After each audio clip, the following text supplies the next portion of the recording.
Ipinagpaliban ang pagpapataw ng United States ng mataas na taripa sa mga produkto ng China na magsisimula sana nitong Martes, August 12. Ngunit isang executive order ang nilagdaan ni US President Donald Trump upang palawigin ito ng 90 days o hanggang November 10, 2025. Layunin nito na maiwasan ang pagtaas ng import duties na maaaring makapigil sa tensyon sa kalakalan sa pagitan ng Amerika at China.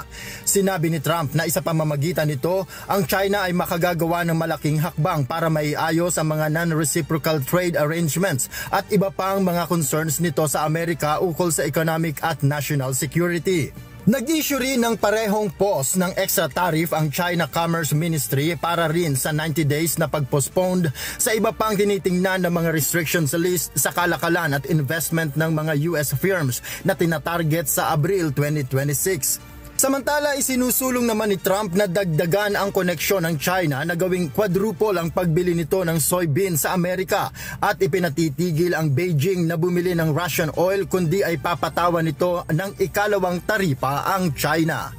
Noel Poliarco, humahataw sa balita ngayon.